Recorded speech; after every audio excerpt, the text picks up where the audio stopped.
We hear all the time about having a positive mindset, but what about the destructive mindset programs that you already have? Well, we're going to talk about that today and what to do about it. Stay tuned. This episode of Keeping It Real is brought to you by Real Geeks. How many homes are you going to sell this year? Do you have the right tools? Is your website turning soft leads into interested buyers? Are you spending money on leads that aren't converting? Well, Real Geeks is your solution. Find out why agents across the country choose Real Geeks as their technology partner. Real Geeks was created by an agent for agents. They pride themselves on delivering a sales and marketing solution so that you can easily generate more business. Their agent websites are fast and built for lead conversion with a smooth search experience for your visitors. Real Geeks also includes an easy-to-use agent CRM. So once a lead signs up on your website, you can track their interest and have great follow-up conversations. Real Geeks is loaded with a ton of marketing tools to nurture your leads and increase brand awareness. Visit realgeeks.com/keepingitrealpod and find out why realtors come to Real Geeks to generate more business. Again, visit realgeeks.com/keepingitrealpod. And now, onto our show. Today's episode is brought to you by Corded.io. Are you looking for agents to join your brokerage or team? Now, as a real estate recruiter, I can tell you the answer is always yes. But most agents aren't looking to move right now. So how do you know who to contact? Well, what if I were to tell you there's a recruiting and retention tool powered by artificial intelligence that shows you exactly which agents in your local market are looking to leave their brokerage right now and which agents at your own firm are also looking to leave you? Now, I've been recruiting realtors for 15 years and I've hired over 2,000 agents. I can tell you with no exaggeration, this is the tool I've been waiting for. Corded's AI looks for trends across dozens of variables for each agent in your market and shows you which agents they believe are likely to move. Not only does it do that, but Corded's AI went and visited my recruiting website and read everything I offer. So now when I'm recruiting, Corded's AI tells me exactly what to say based on that agent's needs and what my brokerage can offer. It even writes emails for me. I've never seen anything like it, and I use it every single day. Now, if you are looking to grow your brokerage, Corded.io is the best tool out there. Visit Corded.io to schedule a demo. Again, that's Corded.io. And now, onto the show.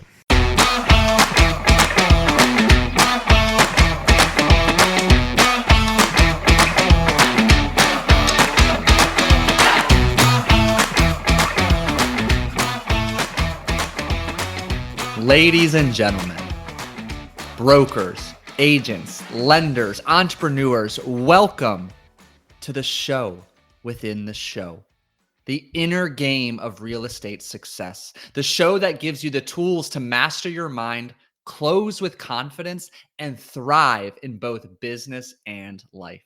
I'm your host, Paul Salter. I'm a mindset and performance coach, and I use hypnosis to help my clients get out of their own way by dismantling the destructive patterns of thinking, feeling, believing, and behaving, keeping them stuck. If you feel like you're doing everything right, but still not getting the results you desire, you're in the right place. Join me on the last Thursday of each month to explore the mental and emotional patterns that hold even the top producers back. And more importantly, how to eliminate them for good. You'll learn how to overcome fear, perform under pressure, and avoid burnout so you can show up as your best self in every conversation, deal, and day. Without further ado, let's get into it. Welcome back. This is the third installment of the inner game of real estate success, and I'm thrilled that you're tuning in. And today's conversation will serve as a phenomenal standalone. But I need to encourage you to get the most out of today's conversation, to go back and listen to the episode published on June 26th, because that is a conversation that deep dives into the topic known as the upper limit problem, or also known as fear of success. That conversation is going to provide you with an incredible framework and foundation to get every single nugget and ounce of value out of today's conversation. And the way I'd like to begin today's conversation is with a story.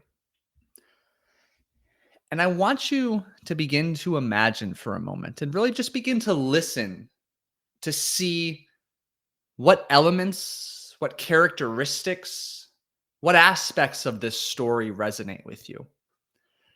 This story is about a client of mine. A client of mine is the oldest of four. And he is the oldest of four, two parents, one of which came from immigrant parents. Her parents, his mother's parents, came over when they were 7 or 8 years old from Eastern Europe. And her entire upbringing, there was always enough money to go around to take care of her needs as well as her two sisters' needs. Yet dad was always working, always working. Dad, on the other hand, this client's dad, was one of eight. And as you can imagine, his mother, my client's grandmother, became a brilliant mind at mastering the skill of pinching pennies. One of the most creative ways she indulged her mind each week was finding an opportunity to see how long and how far she could stretch tuna casserole until her husband's paycheck came in and she could buy another round of groceries that would hopefully last the week to feed all 8 children. My point is this: my client's parents always had their needs met, yet money was tight. Both of their respective fathers had a tenacious work ethic, always working. And this is especially true in his dad's side because his mother was a nurse for a couple of years into his upbringing, but eventually had to leave that job to stay at home full time to, as you can imagine, raise 8 kids. Well, we fast forward when my client's parents met, fell in love, got married, the whole shebang, happily ever after, which, hey, they've been married 35 plus years, if I recall correctly. And that's incredible. Dad took a job. All he had known since early high school until his early 20s was construction, building houses, fixing things, and understanding that that was not a viable option, a sustainable option for the future him and his wife wanted. He took a sales job, a 100% commission-based sales job. And for the next 30 years, he worked at, excelled at that job. It remained 100% commission-based all 30 years, where he ultimately went on to raise 4 wonderful children, including my client, the oldest of those 4. And in my client's words, reflecting back, his needs were met. A good majority of his wants were met and satisfied. Yet there was always an undercurrent of scarcity and anxiety around money. There were many moments he recalled in which his parents said yes when he asked for things he wanted, but equally, if not more, moments in which they said no. And there were a couple particular moments in hindsight, specifically the dot-com burst of 2000, the housing market crash and recession of 07, 08, into 09-ish, in which upon reflection, my client looks back and he could just feel the palpable tension, lack, scarcity, anxiety, fear related to money or lack thereof. There were countless years of his upbringing when his dad was up at 4 a.m., home at 6 p.m., and a couple times a week might have went back into the office to work and get shit done. And one of his dad's mantras was always, "I'll sleep when I'm dead." Phenomenal work ethic, ambitious, tenacious, committed, relentless. The picture I'm attempting to paint for you is that there was a generational pattern of scarcity, lack around money. The only known solution being, if I want to earn more, I have to work more. This client's father watched his father relentlessly work, to feed 8 mouths. My client's father embodied that, tirelessly worked in the pursuit of being able to provide his 4 children and to create a wonderful life. As you can imagine, the generational characteristics and relationship with money were passed down to my client. And my client, fortunately or unfortunately, was bitten by the entrepreneurial bug quite young. He was mowing yards, selling things on the sidewalk from a very young age, had his own lawn care company business throughout high school, got into the personal training realm, became a personal trainer, a group fitness instructor, ultimately a coach, and then has been in the coaching, consulting, and speaking industry for a very long time. When he officially left his last corporate stop to go all in on his side hustle, for 5 years in a row, he made the exact same amount of money. For 5 consecutive years in a row, the number of hours he averaged per week of work went from 40-ish to 50-ish to 60, 65, 70 hours per week on average at its peak. Throughout this 5-year process, he pivoted multiple times in terms of who his ideal demographic, target audience, and niche were. He read the books, he took the courses, he attended the events, he invested handsomely in multiple so-called business coaches and gurus. He wrote books, he built online courses, he created communities. He kept doing more and more and more in hopes that his income would finally break through some arbitrary ceiling or threshold, and he'd finally feel that elusive sense of peace, happiness, and contentment.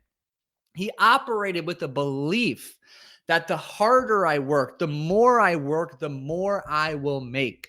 The more happiness and peace I will feel, the less anxiety, tension, and fear I will experience. But as I shared again, 5 consecutive years, the only thing that increased was the amount of stress, anxiety, and number of hours he worked, as well as the exhaustion. The things that decrease were the amount of sleep, the quality of his marriage, the quality of his well-being, the quality of his relationship with money, friends, and family. And oh, by the way, the income more or less never moved for 5 consecutive years, plus or minus the same $10,000 at the end of the year. And it really begged the question, why was he doing all of this? What was the cost? Was it worth it? My client had taken the same pattern of emotions, stress and anxiety. My client had taken the same learned beliefs. I need to work more to earn more. Then I'll be happy. That had been passed down from generation to generation.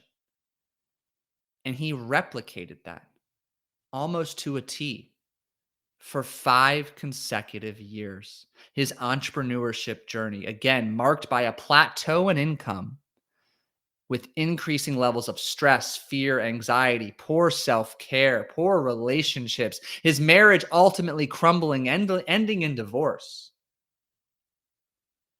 And all of this, A, learned, passed on generationally, but B, all of this forming what I now refer to as the origin of destructive mindset programs.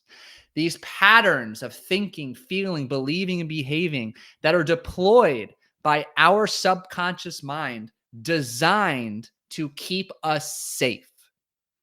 Remember, your subconscious has one primary goal: to keep you safe. The way that it keeps you safe is keeping you stuck in patterns and experiences of familiarity, predictability, and certainty. So you might be wondering, how for my client, did remaining stuck at that particular income threshold for 5 years keep him safe? How did it benefit him? Well, here's where we bring in another layer of complexity. Given as human beings, our subconscious has one primary objective, again, to keep us safe. That means as a result, all of us human beings have three core fears: fear of judgment, abandonment, and rejection.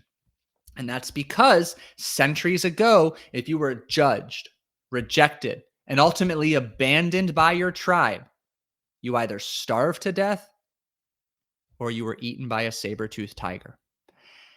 And although the literal threat of judgment, rejection, abandonment isn't an actual threat to our well-being, life or death, in maybe 99.9% of circumstances today, the visceral fear experience is as real and prominent, as palpable as ever before. So here's where things get interesting.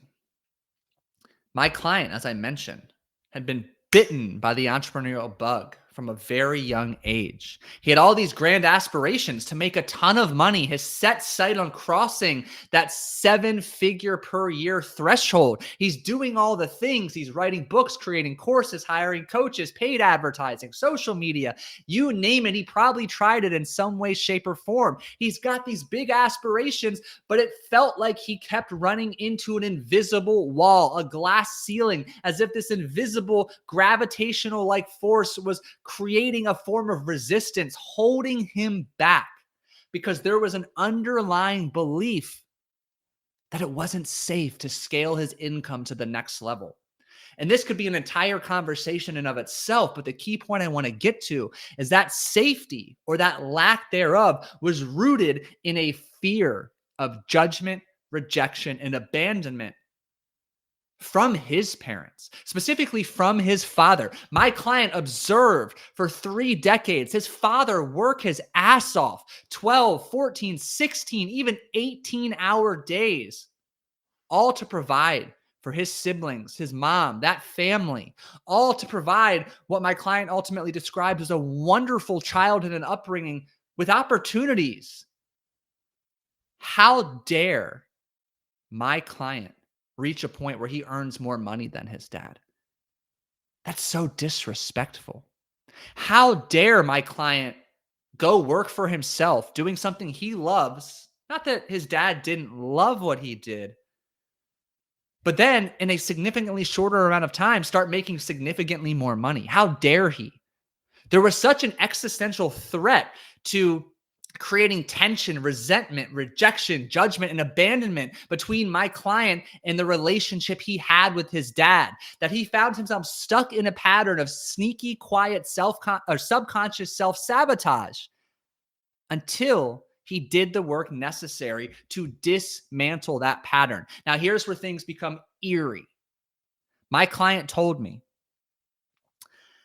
that the income amount he made and was stuck at for those 5 years was almost identical to the cumulative income his dad and mom made each year. He still has a vivid memory of seeing the amount of money his dad made when filling out a FAFSA form for college aid when he was preparing to go off to college. And he could roughly estimate, based on his mom's industry, what she earned in a given year. And if you add those numbers together, that is where my client remains stuck for those 5 consecutive years. And it wasn't until he identified this collection of destructive mindset programs that you're going to become privy to and have a much deeper understanding of by the end of today's conversation, that alongside his own mindset and performance coach, he was able to break the cycle, dismantle the patterns, soar above that threshold while simultaneously working less and experiencing significantly more peace, fulfillment, presence, joy, contentment, and exponentially increasing the quality of his life. And you may wonder, how do I have such an intimate knowing and understanding of this experience?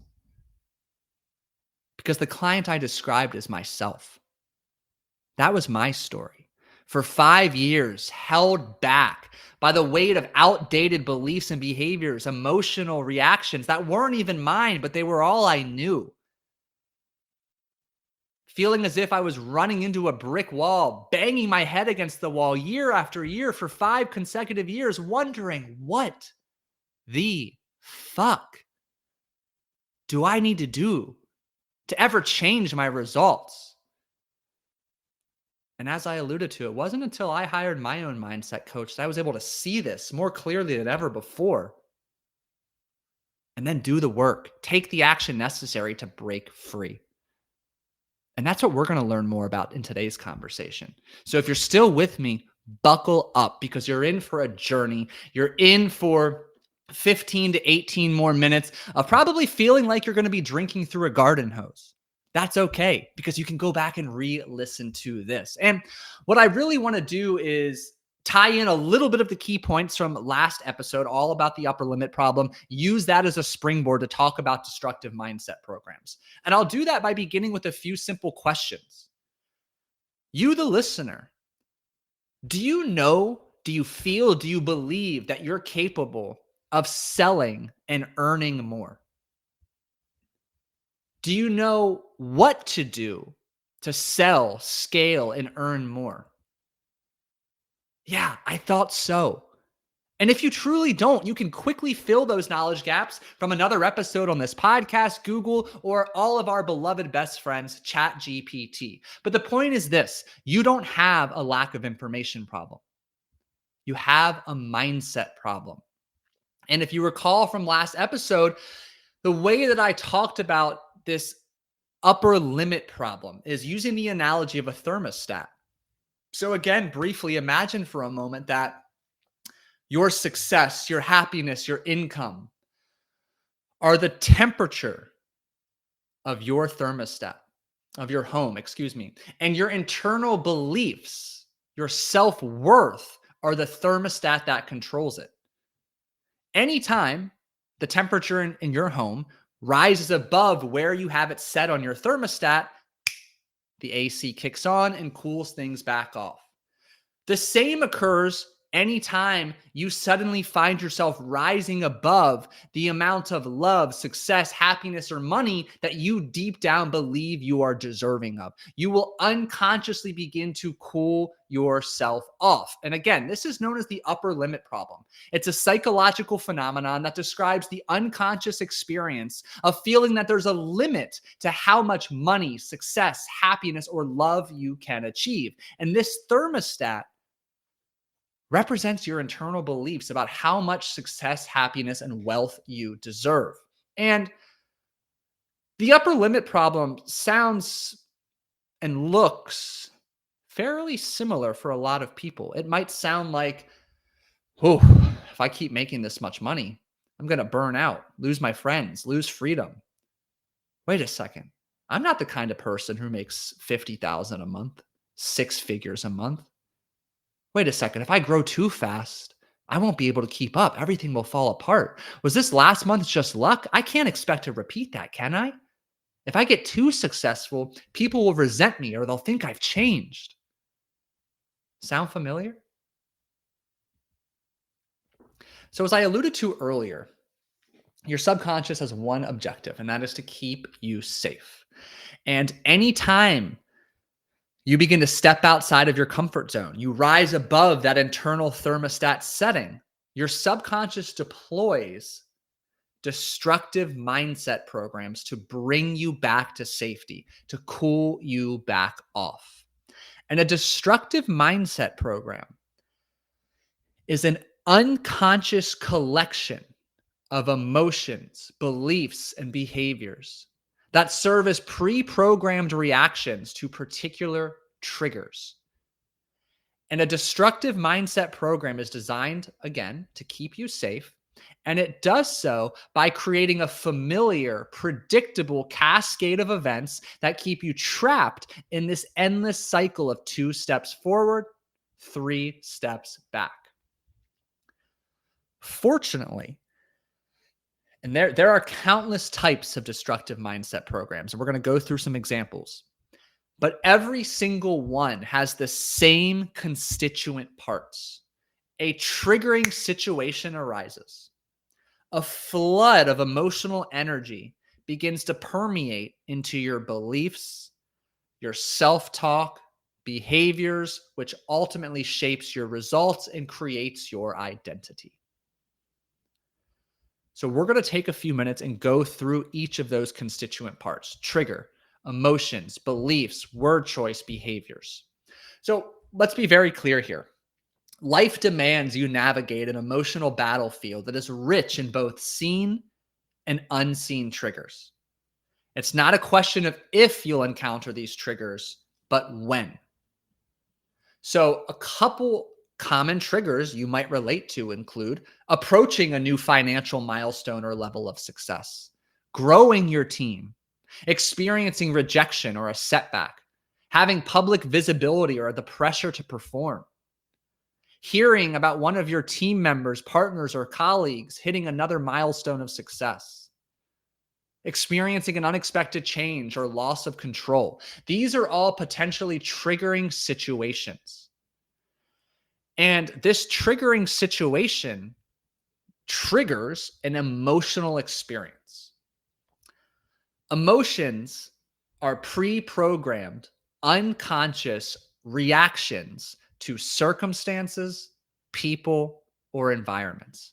They are learned energetic feeling states that become familiar. As I shared with my own personal study or story, anxiety, stress, and fear related to money were learned, and they became a part of what's known as my core emotional home. The emotions I was so accustomed to experiencing that they, in a weird, sick, twisted way, really in an irrational way, because that's how your subconscious is, anxiety, stress, fear felt comfortable, felt familiar.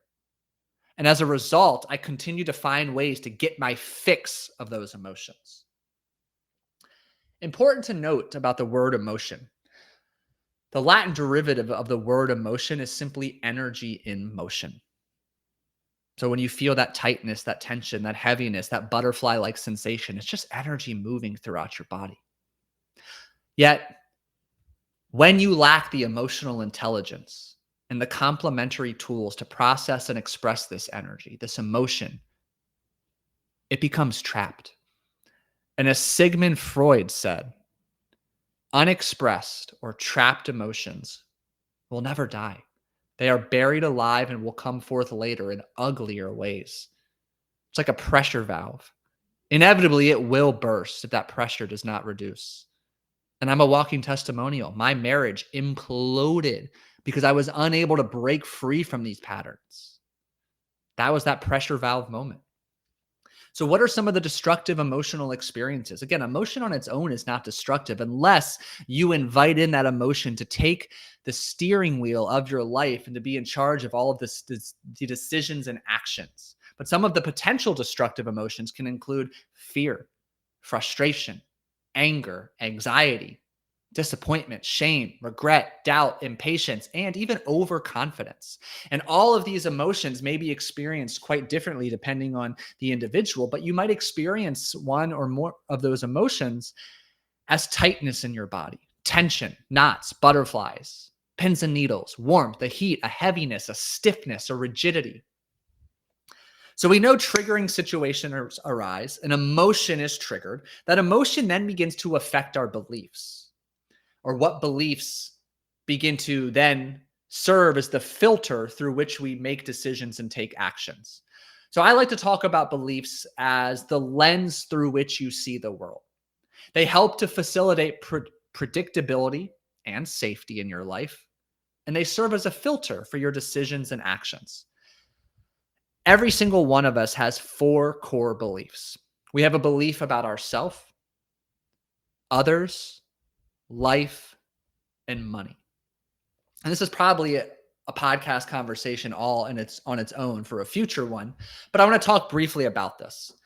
You have 3 core beliefs about yourself: what you're worthy, what you're deserving, and what you're capable of. You will never, ever, never, ever rise above that.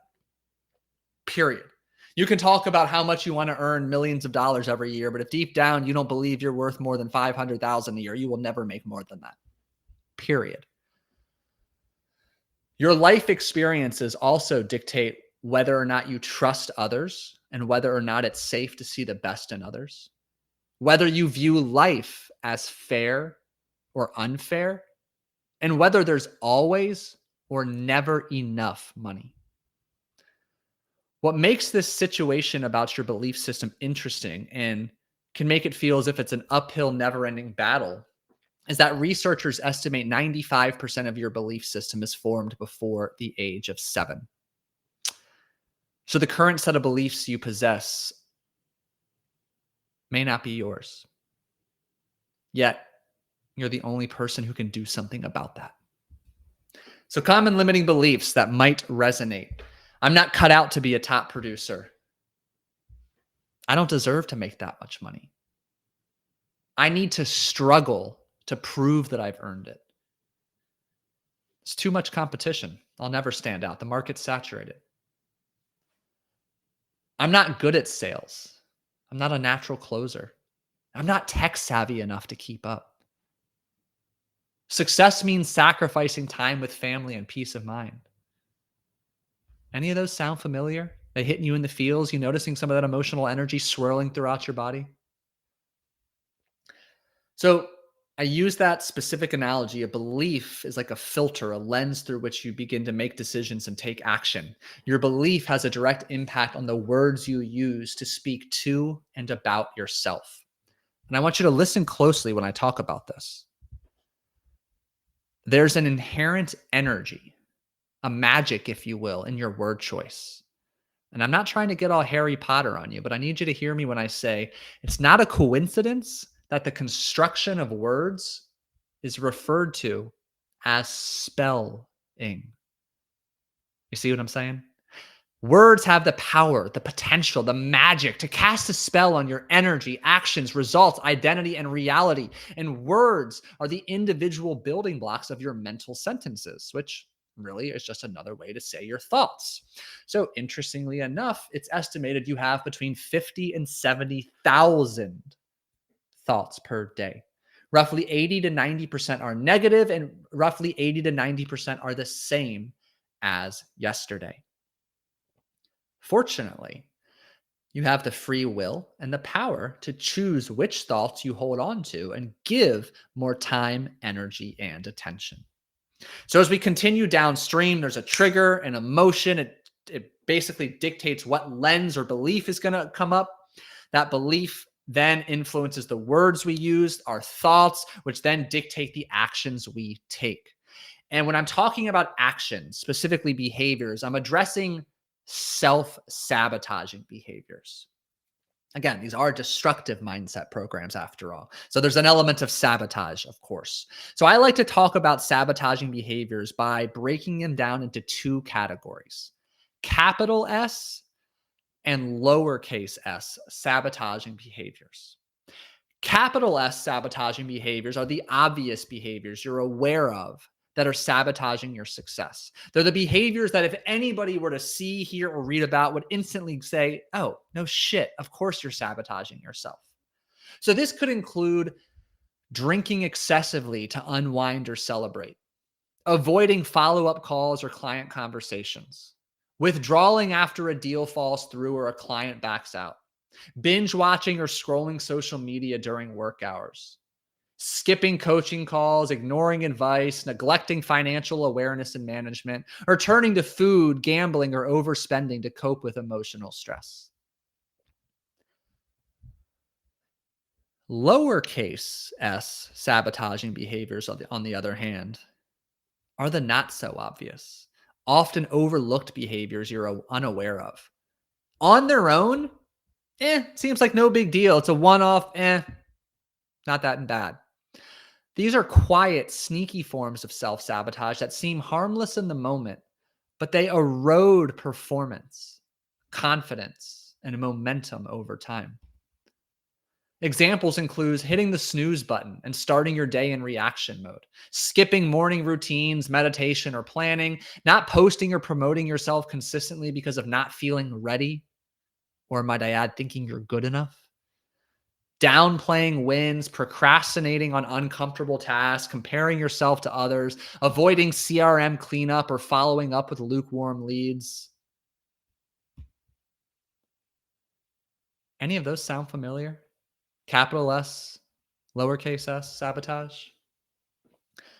So let's put it all together now. Again, the constituent parts of a destructive mindset program include a trigger, an emotion, a belief, words, action, and a result. These programs are deployed by your subconscious mind to keep you safe, to keep you stuck in a pattern of familiarity, predictability, and certainty. So I want to run you through a couple of these that are incredibly prominent that I have a hunch are probably quite relatable. So this first program, also known as fear of success. The trigger is you suddenly realize you're on track for your highest grossing month or year ever. And suddenly that triggers fear, doubt, anxiety. The belief is I'm not ready for this much growth. I'm not deserving. And that spirals into what if I can't keep this up? I don't want this pressure. Am I an imposter? Do I deserve this? And this leads into delaying follow-up, avoiding closing leads, making careless mistakes. And then you fall short and justify these subpar results as circumstantial. Another one, fear of rejection. It's time to follow up with a past lead or to ask for a referral. Triggers anxiety, dread, discomfort. And the belief is, well, if they say no, it means I failed. They don't like me. I'm not good enough.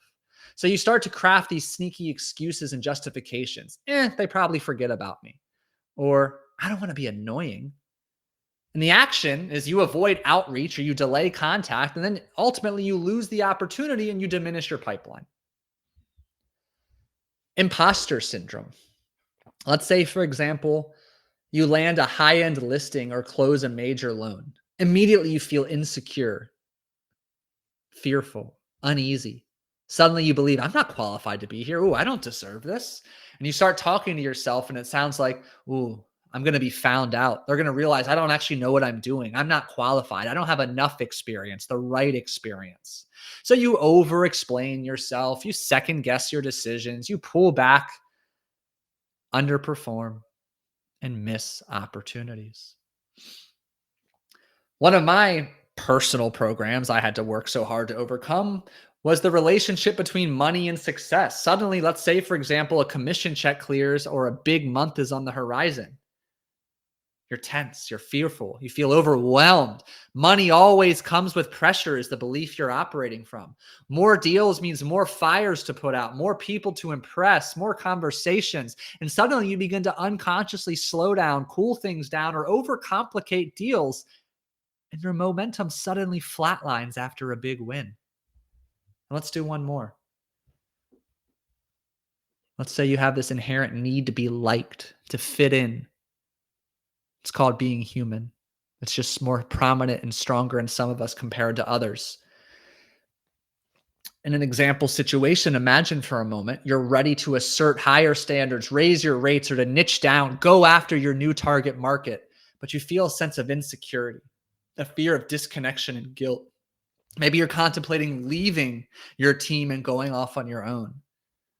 But you start to tell yourself, well, if I make bold moves, people will think I'm arrogant. I don't want to make other people feel uncomfortable. And suddenly you're so far more concerned with other people than your original goal and the fire you once had to go off on your own, to take this bold action. You start to undercharge, over-deliver, avoid boundaries, and you play small. You dim your light, and you're stuck with feelings of burnout, resentment, and a lot less money than you possibly could have had in your bank account. So it's my hope that some of those resonated with you, because the exciting news, after what probably felt like a bit of a grim conversation thus far, is that these destructive mindset programs are learned, which means they can be unlearned. And one of the most practical first lines of action you can take after you're having this profound awareness is just starting to get curious, getting incredibly curious about what your destructive mindset programs are, the patterns of thinking, feeling, believing, and behaving. How are they holding you back? How are they making you feel? What are they protecting you from? How are they helping you? They are helping you. They're keeping you safe, protecting you from something. And once you get some clarity around this, start to break down your destructive mindset program. Identify the sabotaging behaviors that promote safety. Identify the negative, harsh, overly critical self-talk. Identify the beliefs you have about yourself, others, life, real estate, and money. And start poking holes in these beliefs. Start practicing emotional awareness and emotional resiliency practices, meditation, journaling, breath work, having a strong, consistent fitness regimen, developing a meditation practice. And this is a wonderful starting point. And of course, I'm biased. I'm a big believer that asking for help accelerates results. Asking for help alleviates anxiety. Action alleviates anxiety. If you want to accelerate the dismantling of your destructive mindset programs, mindset and performance coaching, specifically hypnotherapy, is a fast, effective solution. And it's the reason that I've been able to help countless business owners, executives, entrepreneurs get unstuck, get out of their own way, and achieve their potential. And if you're truly committed to becoming the best version of you, breaking through your upper limit problem, dismantling the destructive mindset programs, keeping you stuck in this never-ending cycle of 2 steps forward, 3 steps back, well, I invite you to schedule a mindset coaching discovery call with me. The link is in the show notes. I look forward to hearing from you and connecting with you there. And as we wrap up this conversation, I want to first, again, thank you for tuning in the last Thursday of every single month, the inner game of real estate. This is the content nobody is talking about. This is the content between your ears you need to address, confront, take ownership of. This is where the separation resides. Everybody can get their hands on the education. Everybody can cold call. Everybody can learn how to sell to an extent. But if you're not taking command and ownership of what's taking place in your inner experience between your ears, you're missing an invaluable opportunity to smash the competition, rise above, and achieve all of your goals and dreams. And I want that for you. I want that for you. If you found today's episode helpful, share it with a fellow real estate agent, broker, lender, entrepreneur, or friend who needs to understand how they are continuing to sabotage themselves and also understand there is hope to unlearn those patterns to become the best version of themselves. Thank you again for tuning in to the inner game of real estate success. Again, if this episode shifted your mindset, gave you a new perspective, share it.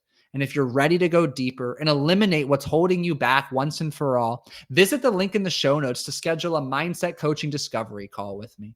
Until next time, keep showing up, stay grounded, and remember, your greatest edge is the one between your ears.